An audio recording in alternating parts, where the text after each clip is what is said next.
পূর্বের যে সরকার ছিল মমতা ব্যানার্জির সরকার, সে ভালো করছে খারাপ করছে না করছে জনগণ জানে, জনগণ তার ম্যান্ডেট দিয়েছে। তখন ছিল যে শ্রমিক ভট্টাচার্য, তিনি নিজেই বলেছেন আগের সরকারের কোনো জনহিতকারী কোনো সিস্টেম যেগুলো অনুদান দিচ্ছিল ওগুলো কোনো বন্ধ হবে না। কিন্তু দেখা যাচ্ছে লক্ষ্মীর ভান্ডার বন্ধ, যুব সাথী বন্ধ, স্বাস্থ্য সাথী কার্ড বন্ধ, কৃষক বন্ধু বন্ধ, বাংলার শস্য বীমা বন্ধ, স্বামী বিবেকানন্দ স্কলারশিপ বন্ধ, স্টুডেন্ট ক্রেডিট কার্ড বন্ধ।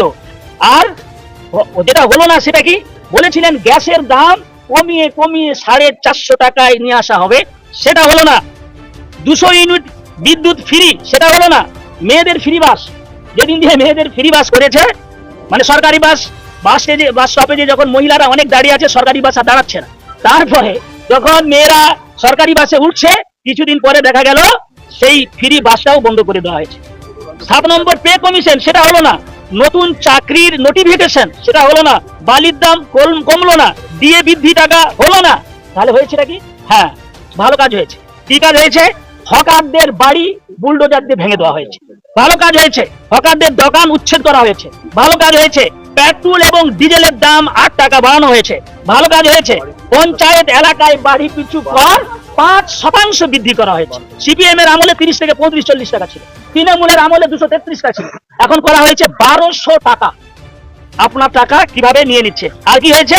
আরো ভালো কাজ হয়েছে। তোলাবাজি সিন্ডিকেট বিজেপির আমলে তৃণমূলের চাইতে বেশি বাড়ছে। আর কি হয়েছে? আরেকটা ভালো কাজ হয়েছে, সেটা হলো ভালো তৃণমূল গুলোকে ওয়াশিং মেশিনে নতুন করে সাফ করা হয়েছে। এই ভালো কাজগুলো হয়েছে। এই কাজগুলো তাদের এই যে ব্যর্থতা, এই ব্যর্থতা ঢাকা দেওয়ার জন্য পশ্চিম বাংলা জুড়ে মন্দির মসজিদ থেকে মাইক নামানো হচ্ছে। এটা অত্যন্ত দুঃখের বিষয়। আমরা এটা নিয়ে তীব্র নিন্দা জানাই। এটা একটা জাতির উপরে স্টিম রোলার চালানোর ব্যবস্থা করা হচ্ছে। মুখ্যমন্ত্রী, আপনি মুখ্যমন্ত্রী হয়েছেন, আমরা সমীহ করছি, আপনাকে শুভেচ্ছা জানাচ্ছি। আপনার উপরে গোটা পশ্চিম বাংলার মানুষের একটা বিশাল আশা আছে। আপনি বলেছেন গুন্ডা দমন আইন নিয়ে এসে গুন্ডাদের শায়েস্তা করবেন, ভালো কথা। এই যে চুরি ডাকাতি বদমাশি রাহাজানি সুদ মানে ঘুষ চলছিল, মানুষের একটা চরিত্রের মহা দুর্যোগ চলছিল। আমরা ভেবেছিলেন আপনি মুখ্যমন্ত্রী আসার পর ঘুষ, আর আপনি নিজেই বলেছেন ঘুষ যদি কেউ নিতে গিয়ে ধরা পড়ে তাকে জেলের ঘানি খেতে হবে। আপনি সে কাজগুলো না করে মন্দির মসজিদ, হিন্দু মুসলমান, পাকিস্তান বাংলাদেশ, এই কাজে আপনি সনাতনী, এই কাজে আপনি লিপ্ত আছেন।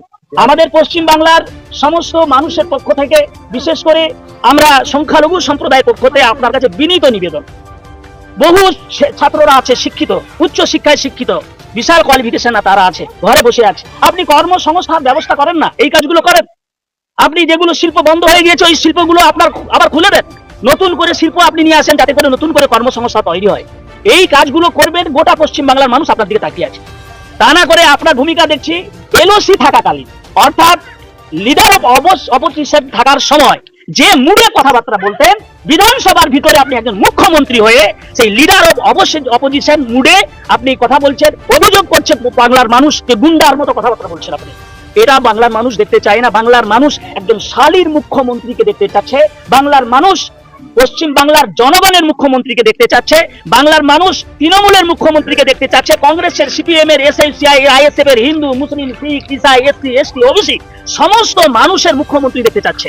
আমরা দেখতে চাই যে আপনার 2টা চোখ না, আপনার 4টা চোখ হওয়া দরকার।